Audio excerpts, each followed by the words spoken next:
පැරණි රෝහණ දේශයේ කාවන්තිස්ස රජුගේ සහ දුටුගැමුණු මහරජුගේ යුද්ධ සේනා අතර නම ඇසූ පමණින්ම සිනගගේ හදවත කම්පනයට ලක් වූ යෝධයෙකු සිටියේය.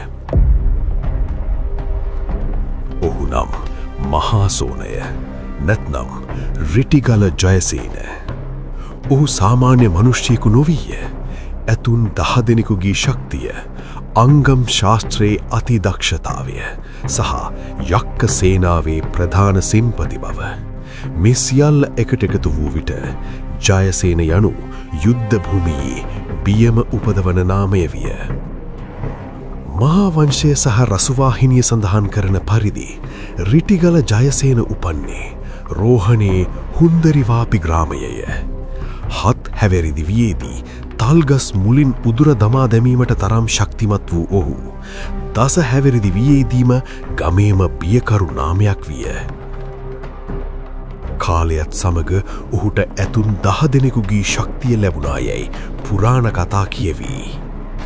දුටු ගැමුණු එලාර මහා යුද්ධයේදී විජිතපුර බලකොටුව අල්ලා ගැනීම සඳහා සිදු වූ සටනේදී රිටිගල ජයසේන තල් රකක් අතටගෙන පවුර කඩා ඇතුළු වූ බව සාහිත්‍යයේ සඳහන් වේ.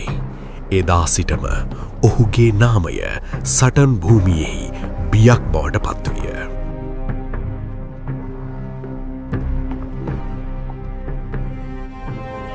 යුද්ධය අවසන් වූ පසු ගෝතයිම්බර යෝධයා තම නව නිවසට ගෙට ගැවදීම නිමිත්තෙන් විශාල උත්සවයක් සංවිධානය කෙළියේ.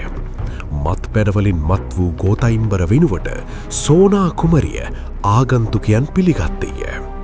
එවිටම කිසිදු ආරාධනයකින් තොරව කළු පැහැටි බලවත් දේහයකින් යුතු අයෙකු සාදයට පැමිණියේය.